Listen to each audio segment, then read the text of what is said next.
Minha saudação a todos e o meu desejo sincero de que o estudo de hoje seja uma bênção para nós. Possamos tirar boas lições, bom proveito do estudo de hoje. E esse estudo ele vai dizer a respeito da autoridade de Jesus sobre a vida e sobre a morte.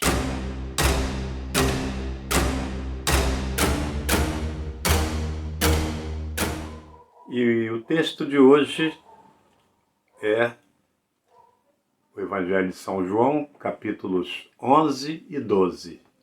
Esta é a base do estudo deste dia. E o versículo 42 diz: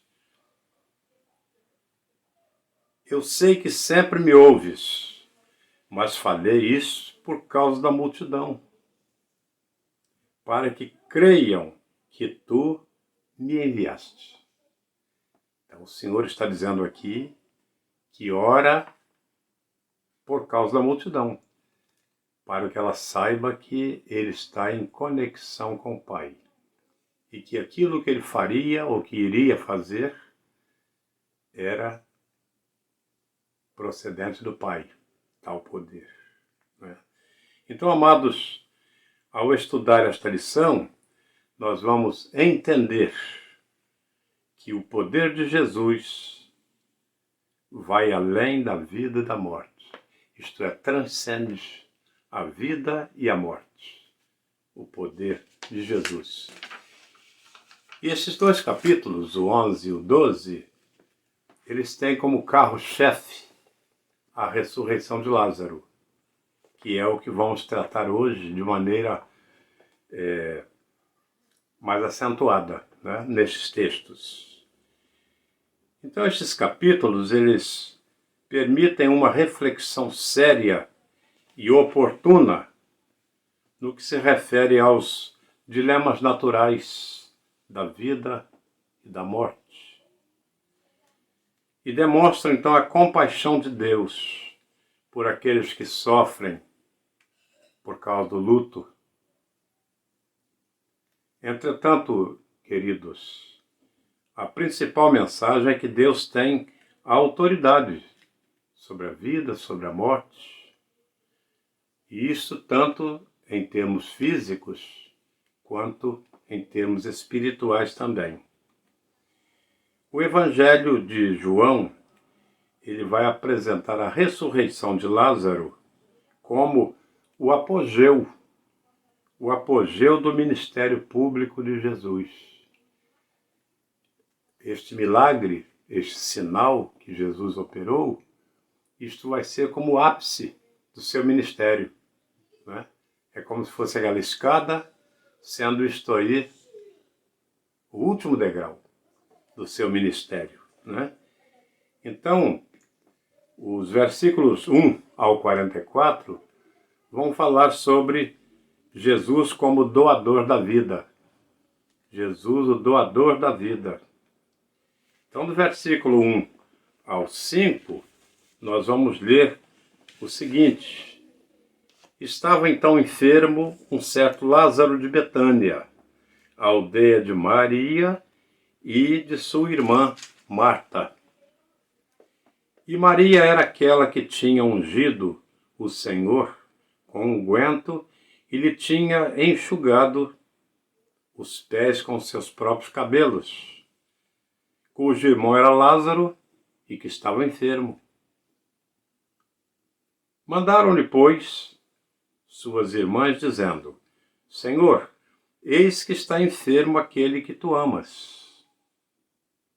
E Jesus, ouvindo isso, disse ao portador, né, ao mensageiro: Esta enfermidade não é para a morte, mas para a glória de Deus, para que o Filho de Deus seja glorificado por ela. Foi uma palavra que Jesus deu ao mensageiro e aos discípulos, né? Aos discípulos também, naquele momento. Ora, Jesus amava Marta e a sua irmã Maria e o seu irmão Lázaro. É o que diz o versículo 5. Né? Interessante isto, não é? Então, irmãos, Betânia, onde morava Lázaro, Marta e Maria, era uma aldeia que ficava a cerca de 2.700 metros de Jerusalém. Ou seja, 2,5 km, mais um pouquinho. Era perto, né? Perto de Jerusalém. E a passagem trata do dilema de uma família amada por Jesus. Este texto vai falar disso aí. Uma família que morava em Betânia, né? Então, um de seus membros, Lázaro, ele ficou enfermo, diz o texto, e faleceu. E o drama se desenvolveu com o recado das irmãs de Lázaro. Começa aí, não é? Transmitiu o desejo de que Jesus o curasse. Se tu estivesses aqui, vai dizer ela daqui a pouco, meu irmão não teria morrido. Não precisaríamos passar por esta cena difícil. Então aquele evento, ele revelaria a glória de Deus e a vitória de Cristo sobre a morte, né? Diz o verso 4. Aquele episódio tinha esse fundo, não é? Da glorificação de Deus. Então veja, irmãos, que Jesus ainda estava em Pérea, né? Quando ouve falar da doença de Lázaro. Ele está muito longe, ainda está longe. Observe, irmãos, que Jesus ele aguardou 2 dias antes de ir a Lázaro. Ele não foi imediatamente. Ele ficou 2 dias antes, versículo 6, né? Então tentemos imaginar o grau de ansiedade, né? De ansiedade que aquela atitude de Jesus deve ter gerado nos corações da família, né? A família enlutada. Então vemos que depois, Jesus ele chama os seus discípulos a o seguirem para a Judéia. Para a Judéia. Os discípulos foram testados, né? Quando Jesus os chama, para retornar a uma região de perseguição. Jesus havia saído lá por causa da perseguição. Queriam matá-lo. E agora Jesus diz para os discípulos que iriam voltar para lá. Difícil, né? Difícil. Então vejam, irmão, que o nome Lázaro, começando por aqui, pensar um pouquinho nisto, o nome Lázaro, em hebraico, é Eliezer. Eliezer. Mas o nome Lázaro, ele vai significar Deus é o meu socorro. Ou Deus, meu socorro. Interessante isso, né? Então Jesus recebe o recado, mas declara que o resultado não será morte. Porém, um desejo para, ou um ensejo, né, para exibir a glória do Filho. A glória do Filho. Então a enfermidade de Lázaro seria mais um elo da correia, né, da corrente, das circunstâncias que ligam Jesus à cruz. Vai começar ali uma situação difícil com a ressurreição de Lázaro. Então Jesus ele vai se demorar ainda 2 dias no lugar onde estava, está em Pérea. É então supérfluo, meu irmão, perguntar por que Jesus se demorou. Por quê? Não precisamos, porque ele já declarou que aquela morte era para a glória de Deus. Mas, aqui para nós, se ele volta e Lázaro ainda não está morto, o milagre da ressurreição não aconteceria. E não acontecendo, Jesus não podia ou não poderia demonstrar o seu poder sobre a vida e sobre a morte. Não poderia mostrar. Então a demora ela foi de acordo com o plano da palavra de Deus, não é? Não para fazer prova da fé das mulheres, não. Não. Jesus não está ali para que a fé daquelas mulheres, Marta e Maria, aumentasse, não. Mas era para que o nome de Deus fosse glorificado e que ele, como Filho de Deus, fosse também conhecido, né? Fosse ali conhecido o seu elo, o seu pertencimento ao Deus, né? Como Filho de Deus. Maravilhoso, né? Maravilhoso. Jesus, então, ele propõe uma nova viagem para a Judéia. Nova viagem. E os discípulos procuram desviá-lo. Desviá-lo. Natural, né? Desviá-lo do seu propósito. Pois sabem que ele encontrará uma ranhida, uma terrível oposição por parte dos judeus. Terrível oposição por parte dos judeus. Os discípulos sabem disso. Tanto que disseram, né? O Dídimo, né? chamado Tomé, né? Ele vai dizer para os outros discípulos, vamos para morrermos com ele. O Tomé era terrível, né? Terrível. Vamos lá para que morramos com ele. E o mais triste é que daqui a pouco o Tomé vai presenciar a ressurreição de Lázaro. 4 dias morto. Mesmo assim, ainda vai ficar com dúvida. Veja que daqui a pouco, depois da ressurreição de Jesus, ele ainda vai dizer, olha, se eu não botar a mão ali do lado, não botar a mão na mão dele, sinal do escravo e tal, de modo algum crerei. Ô meu pai, que coraçãozinho duro, né? Coraçãozinho duro. Então, meus amados, vejamos que a viagem ela vai durar, no mínimo, 4 dias. Né? 4 dias. Se nós pensarmos, então, nos 2 dias anteriores, conforme diz verso 6, o tempo que demorou para o recado chegar até Jesus, depois a saída até o lugar onde estava Lázaro, foram pelo menos 10 dias. 10 dias de espera ansiosa pela chegada de Jesus. Mas que espera interminável, né? Interminável. Então, amados, Jesus ele chegou a Betânia, né? Lá onde estava a família, onde morava a família. Pois era comum as pessoas se locomoverem de longe, né? Para consolar os enlutados. Era comum isto.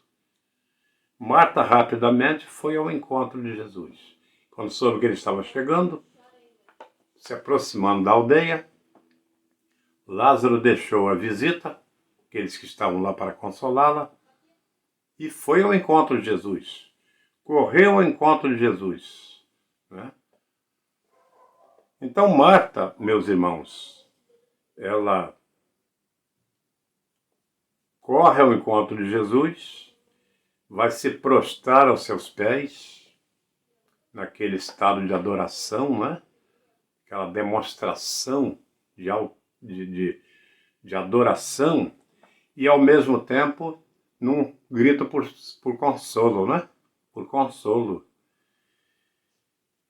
Então Jesus ele vai mostrar naquele momento um dualismo, né? Uma dualidade de sentidos.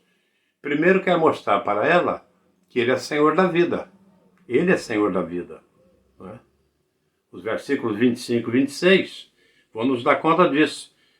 Disse Jesus, eu sou a ressurreição e a vida. Eu sou a ressurreição e a vida. Quem crê em mim, ainda que esteja morto, viverá. E todo aquele que vive e crê em mim, nunca morrerá. Nunca morrerá. E em seguida pergunta para Marta, crês tu isto? Ou tu podes crer nisto? Maravilhoso, né? Maravilhoso. Maravilhoso. Tu podes crer nisto? Meus irmãos, é interessante observarmos que isso vai significar que ele, Jesus, ele é Senhor e doador da vida. Senhor e doador da vida, tanto a vida física quanto a vida espiritual. Tanto a vida física quanto a espiritual vem de Deus. Ambas vêm de Deus. Ambas vêm de Deus. Então Marta, ela encontrou o consolo que procurava. Encontrou. O verso 27 vai dizer o quê? Disse-lhe ela, Marta, sim, Senhor, creio que tu és o Cristo, o Filho de Deus, que havia de vir ao mundo. Pronto, ela está consolada. Ela está nas mãos do Pai das consolações. Está na mão do Pai das consolações. Precioso, né? Precioso. E o choro cessa. Cessa. Porque ela está agora na presença do Consolador por excelência, né? Então, meus amados, Maria se encontrou com Jesus logo em seguida, num lindo ato de adoração. Ela se prostrou aos pés do Senhor, aos prantos, chorando muito, chorando muito. Então o choro de Maria levou Jesus à comoção, comoção. Não só pela morte de Lázaro, mas também pelo efeito devastador, terrível, que o pecado tem sobre os homens. Terrível. Em primeiro lugar, este pecado terrível, ele mata sonhos. Ele mata sonhos. Em segundo lugar, esse pecado que, através da morte ali, né, ele rouba a alegria. Era uma família tão alegre, tão alegre. E Jesus gostava tanto de estar lá. Sempre que podia, ia visitar a família. Era alegria, alegria. E terceiro, a morte, trazida ao mundo pelo pecado, também destrói planos ideais. Planos ideais. E é por isso que ninguém se conforma com a morte. Ninguém. Ninguém. Porque ela é inimiga capital do homem. E nem Jesus gosta da morte. Porque naquela hora ele viu nela uma ladrona de sonhos, de alegria e de ideais. Meus amados, conforme as palavras de Marta, não havia mais sentido nem expectativa em querer ver de perto o corpo do seu irmão. Não. 4 dias enterrados, Senhor, já cheira mal. Não há nenhum sentido nem para te mostrar onde é a sepultura. Quanto mais para ir lá. Não tem sentido. Ela não conhecia o poder de Deus ainda. Ela não conhecia, não tinha experiência o bastante para esperar que Cristo fosse resolver aquela situação. Né? Por isso ela vai dizer, mas Senhor, já cheira mal. 4 dias.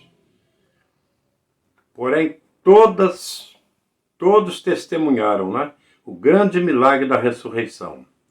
Então imagine, meus irmãos queridos, as pessoas testemunhando com os próprios olhos aquele milagre, e tendo que reconhecer que Jesus é Senhor, doador da vida.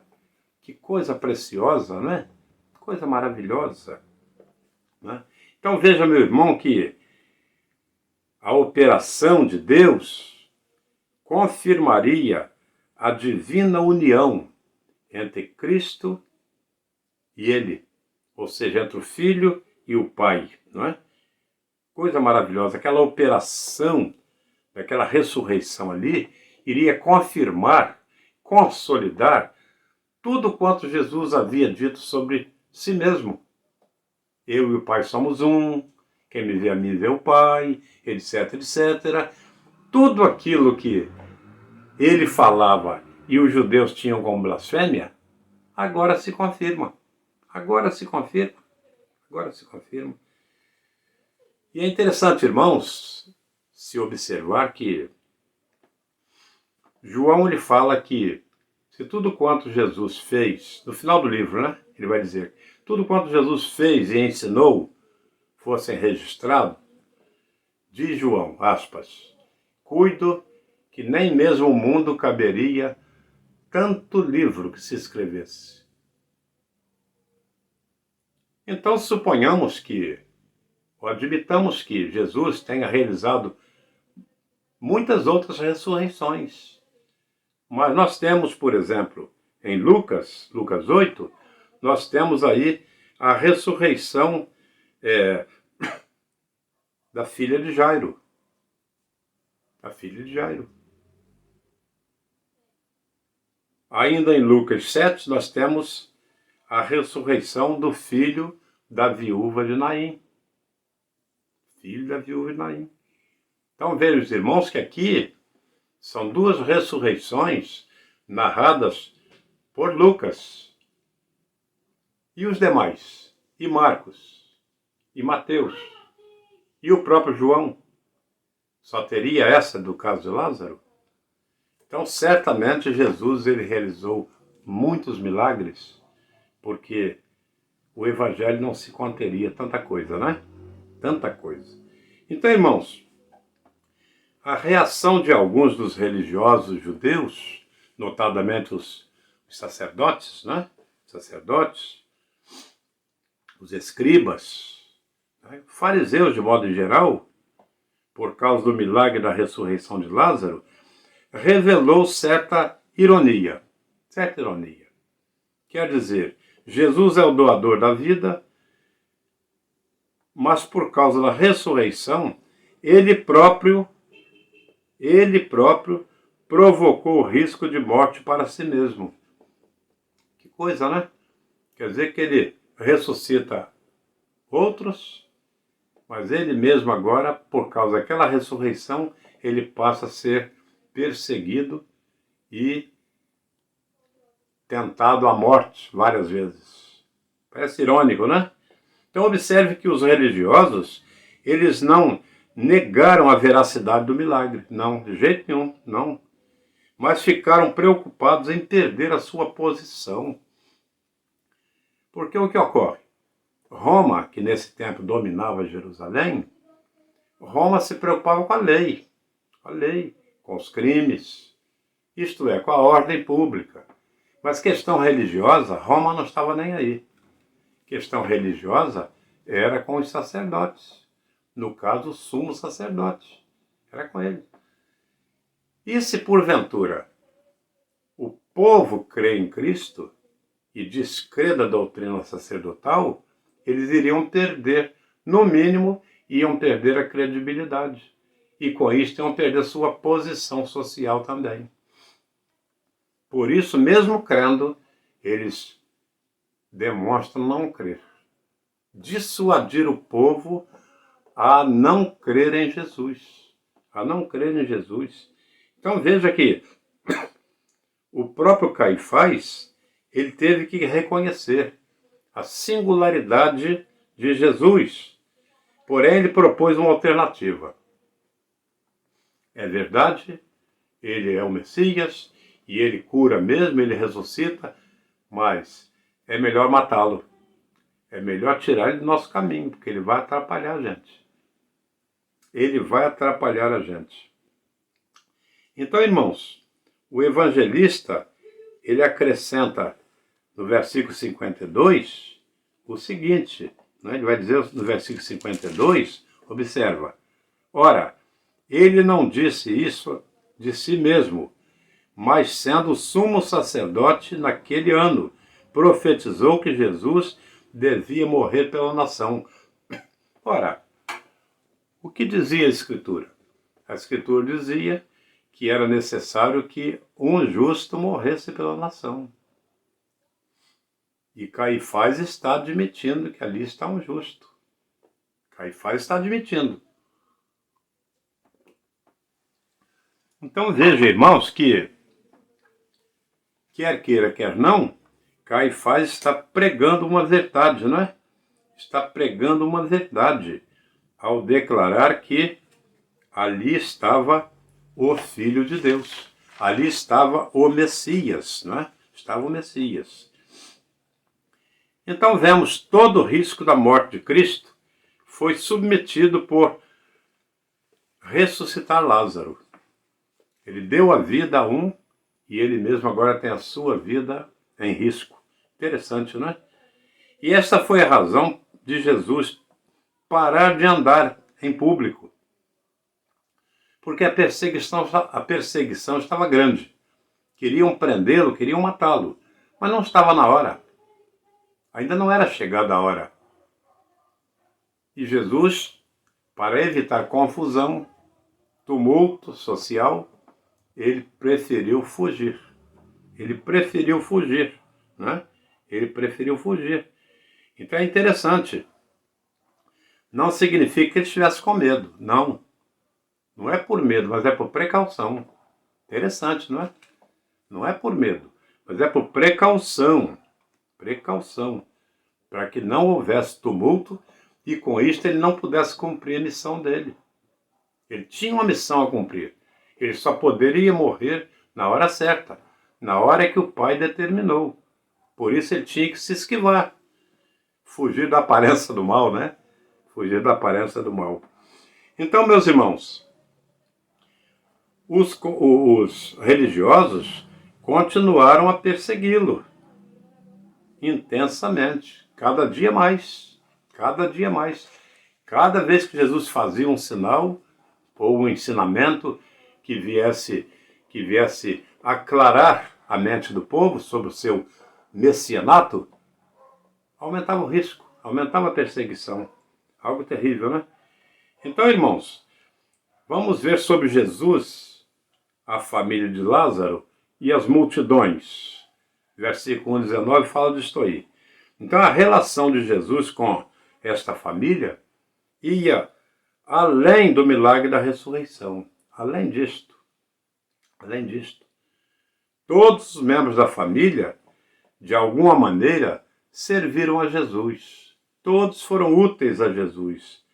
Então veja que a Marta, ela estava servindo a Jesus, servindo ali a alimentação, né? A mesa, né? Para Jesus. Trabalhava nesse sentido, da hospedagem, né? De Jesus. O Lázaro estava à mesa com ele, já que o Lázaro era o chefe da casa, né? Era um anfitrião, então estava ali à mesa com ele. Então, Maria, não é? Estava olhando o lado espiritual, né? Ungindo a Jesus, ungindo e enxugando com seus cabelos. Ela devia ter uma vasta cabeleira, né? Vasta cabeleira. Está ali, ungia, ungindo e ao mesmo tempo usando os seus próprios cabelos como toalha, né? Algo precioso. Agora veja, irmãos queridos, que coisa interessante. Maria realizou um ato invejável, invejável. Trouxe inveja até o próprio Judas. Até o próprio Judas. Vejam que Maria ela desembolsou cerca de R$ 1.500. R$ 1.500 para comprar um perfume. R$ 1.500. Porque diz que eram 300 dinheiros, ou 300 denários. E um denário equivalia a um dia de trabalho. E se o irmão fizer a conta direitinho, um dia de trabalho vai equivaler a R$ 50.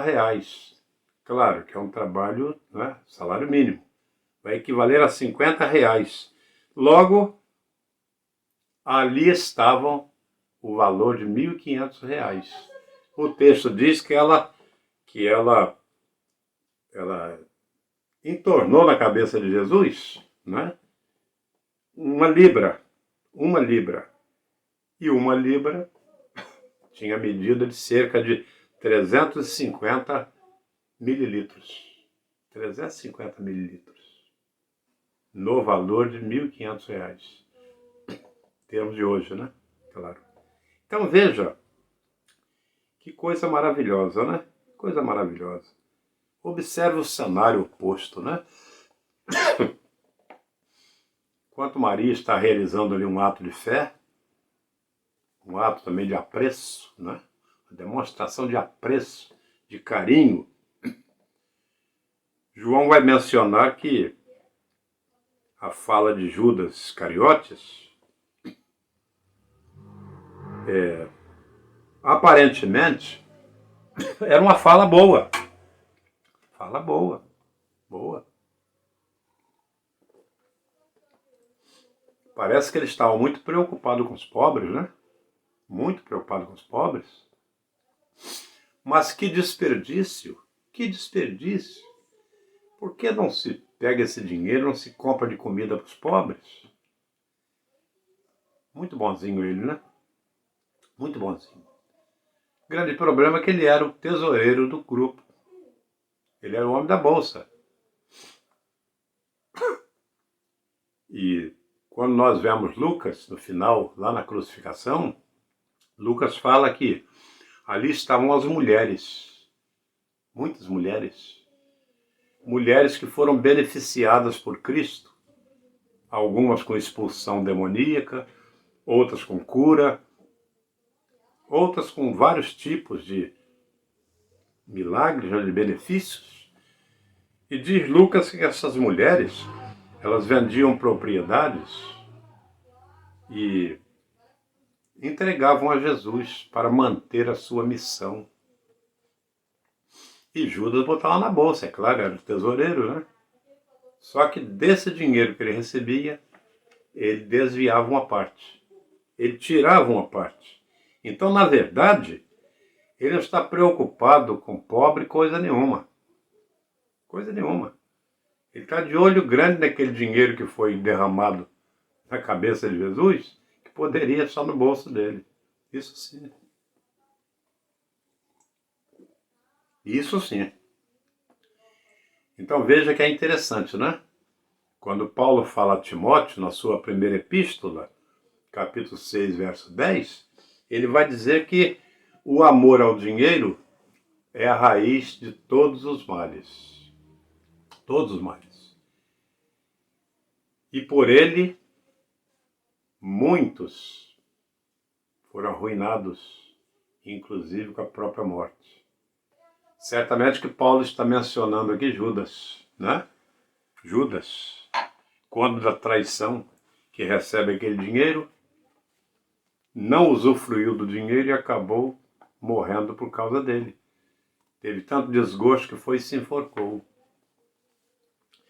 Meus amados, a ressurreição de Lázaro, ela despertou, né, a atenção de muitas pessoas, incluindo a atenção dos opositores de Jesus, e especialmente destes, né? Destes. Sem dúvida, irmãos, eles foram até Lázaro porque queriam averiguar, queriam se certificar, né, dos fatos sobre a ressurreição. Foram até Lázaro. Não, quero ver esse homem aí, quero saber se é conversa, se ele foi ressuscitado mesmo. E foi ressuscitado, foi ressuscitado. Mas agora tem um grande problema. Ele foi ressuscitado e não podemos dizer glória a Deus não, porque agora está um perigo. Porque ele se tornou um perigo para nós e temos que matá-lo. Começou a perseguição a Lázaro, porque Lázaro seria um arquivo vivo, né? Arquivo vivo. E precisavam, então, destruir essa prova material, né? E começou, então, a perseguição a Lázaro. A Lázaro. A Lázaro. Meus irmãos, como diz o F.F. Bruce, Lázaro era testemunha viva do poder de Jesus.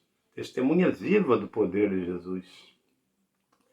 E enquanto estivesse em circulação, as pessoas iriam se lembrar do sinal que tinha sido operado com ele e reconheceriam Jesus como a ressurreição e a vida. Então, a presença de Lázaro significaria a divulgação ou então a propagação do poder de Jesus sobre a vida e sobre a morte. Então, por isso precisava matá-lo, né? Então, irmãos, a sequência da narrativa ela mostra a entrada triunfal de Jesus em Jerusalém. Versículo 12, capítulo 12, vai começar a trabalhar isso aí. E o início do seu ministério, né? Ou o final do seu ministério, digo, e o início do seu sofrimento. Vai falar agora da entrada de Jesus em Jerusalém, de onde ele não vai sair mais. Ele vai ficar a semana até a quinta-feira, né? Até a quinta-feira. E ali, então, ele vai fazer alguns sinais, vai proferir alguns discursos, né? Alguns sermões, e será a semana final para Jesus. Semana final para Jesus. E por causa da profecia, né? Os judeus, eles criaram uma grande expectativa sobre Jesus. Grande expectativa. Jesus está entrando em Jerusalém e a multidão está gritando, Hosana, Hosana, Hosana, Hosana. E Hosana em hebraico quer dizer salve agora, salve agora, salve agora, salve agora. Né? Bendito aquele que vem em nome do Senhor. Bendito aquele que vem em nome do Senhor. Bendito aquele que vem em nome do Senhor, que é o Rei de Israel. Ele é o Rei de Israel. Coisa maravilhosa, né? Coisa maravilhosa. Mas daí a pouco, gritam ainda mais forte, o outro grupo grita mais forte. Crucifica-o. Daí a pouco vai gritar. Então aquele que é bendito agora, daqui a pouco é maldito. Crucifica-o. Crucifica-o. Então há duas multidões, né? Uma que o chama de bendito e a outra que chama de maldito. Crucifica-o. Preferimos Barrabás. Preferimos Barrabás. Crucifica-o. Meus irmãos, é triste, não é? É triste. A primeira multidão era grande e responsável pela aproximação da segunda multidão. Então, enquanto tinha aqueles que eram favoráveis, eles atraíram os contrários. Traíram os contrários. Traíram. Então agora você tem uma cidade dividida ao meio. Para um grupo ele é bendito, para outro grupo é maldito. Porventura não é isso até hoje? Até hoje. Pode ser que você encontre uma pessoa, ela não diga, não chame Jesus de maldito. Não, não chame. Mas só em não aceitá-lo, já o está maldizendo. Já o está maldizendo. Só em não querê-lo como Salvador e Senhor, já o está rejeitando ou maldizendo. Né? Para estes, tanto faz estar vivo quanto crucificado. Para estes, se estivesse lá em Jerusalém, estariam no grupo dos malditos. Certamente, certamente. Então, meus amados, vejamos que a palavra de Deus ela é maravilhosa, né? Ela traz para nós ensinos preciosos, né? Preciosos. Veja que a população da cidade contribui, né? Também à aclamação geral. Aclamação geral. Depois de ouvirem o testemunho dos judeus que assistiram, né, à ressurreição de Lázaro, vão dizer o quê? Eis aí vem o mundo após ele. Vem o mundo após ele. Aqueles que assistiram lá à ressurreição de Lázaro não se quebrantaram. Muitos deles não se quebrantaram, não. Não se quebrantaram. Aumentaram o ódio por Jesus ainda, aumentaram.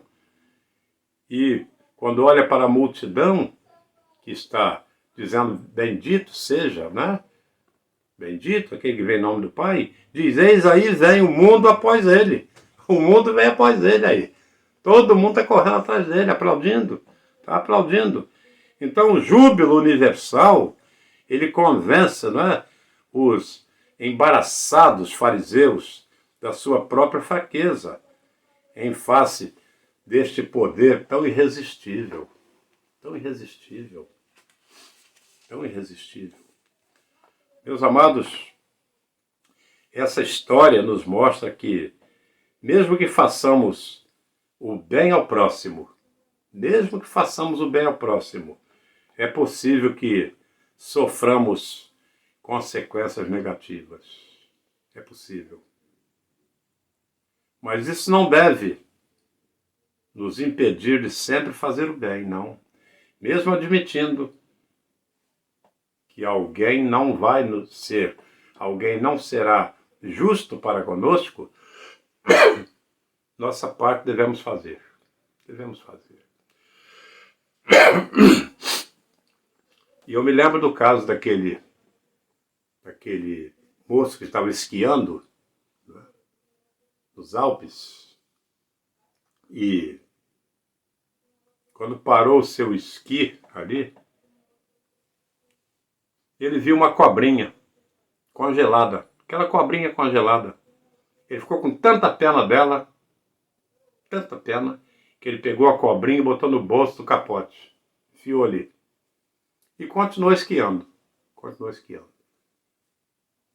Sabe o que aconteceu?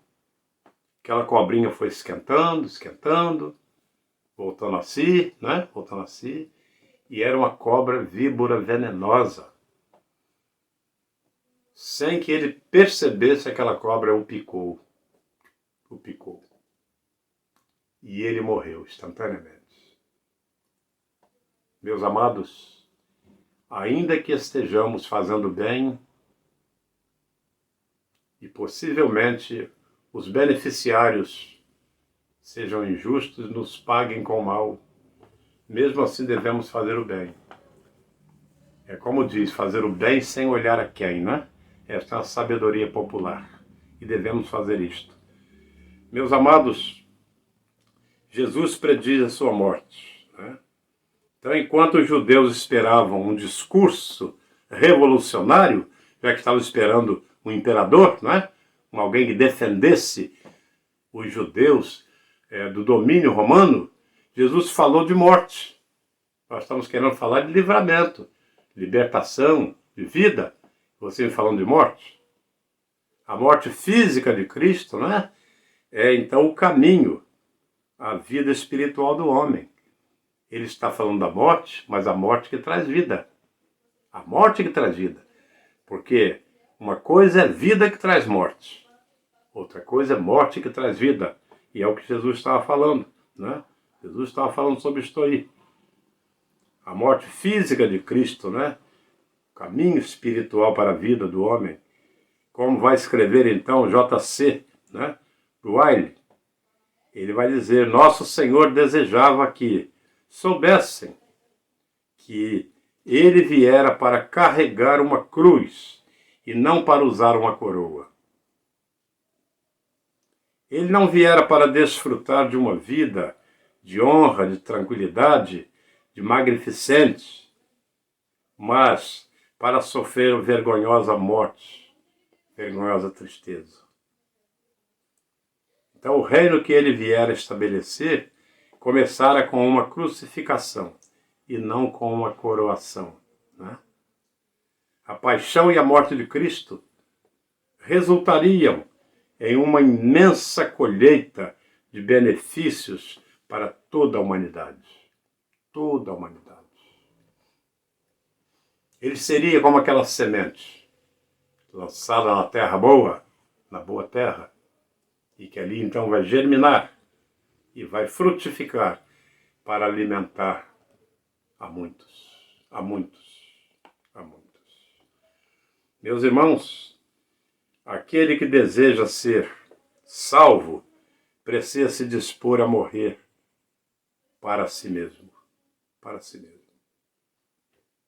O apóstolo Paulo dizia que ele mortificava o seu corpo e a cada dia ele morria um pouco. É necessário mortificar o seu amor ao mundo e a si mesmo para viver vida plena em Cristo. Quem decide pelo amor do mundo não tem o amor do Pai. 1 João capítulo 2 vai dizer isto. 1 João capítulo 2 vai dizer isto. Aquele que ama o mundo, o amor do Pai não está nele. Não está nele. O versículo 26, irmãos, vai nos dizer exatamente isto. Se alguém me serve, siga-me. E onde eu estiver, ali estará também o meu servo. E se alguém me serve, meu Pai o honrará. Meu Pai o honrará. Coisa maravilhosa, né? Receber as honras do Pai. Ser um honrado de Deus é algo precioso. É algo maravilhoso. Meus irmãos queridos, 4 sentenças que resumem o teor do ensino do apóstolo João. 4 quesitos interessantes. Primeiro, a profunda incredulidade do coração humano. João quer mostrar isto em sua epístola, que vai do versículo 37 ao 41. Em segundo lugar, a necessidade de renúncia dos privilégios do mundo. Renúncia dos privilégios do mundo. Se eu vou ser privilegiado, mas isto vai trazer desonra para o Senhor, que eu não tenha esse privilégio. Mas que o Senhor seja glorificado na minha vida. Em terceiro lugar, o único jeito de sair das trevas é por meio da luz. Ninguém consegue sair das trevas sem a luz. Ninguém consegue sair das trevas do pecado sem a luz de Cristo. E sem Cristo, que é a luz. E em quarto lugar, versículo 47 ao 50, a certeza de que o mundo será julgado por Deus. O mundo será julgado por Deus. Meus irmãos, é importante se destacar que os salvos também serão julgados. Também serão julgados. Disso não podemos fugir. Mas apenas para confirmar a salvação. O Senhor Jesus fala em São João 5,24 que aquele que ouve as minhas palavras e crê naquele que me enviou tem a vida eterna e não passará por condenação, ou não entrará em condenação, mas já passou da morte para a vida. Meu irmão querido, haverá julgamento sim. Mas qual será o julgamento? O julgamento de que você é pecador, de que eu sou pecador, mas pela fé e obediência e aceitação a Jesus, meus pecados foram cancelados. Cancelados. Foram perdoados. Por isso, Senhor, eu aqui estou, pronto para receber o bem-vindo.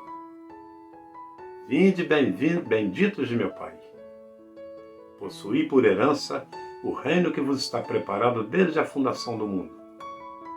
Meus pecados foram perdoados. Minha dívida foi quitada e cancelada. Por isso, eu tenho direito a entrar no reino, a tomar posse do reino. Meus amados, meus queridos irmãos, aprendemos quão grandes são o poder e a autoridade de Jesus. Em suas mãos está a morte e a vida, a salvação e a vida eterna. Seu grande amor por nós se revela em sua disposição de sofrer e morrer em nosso lugar.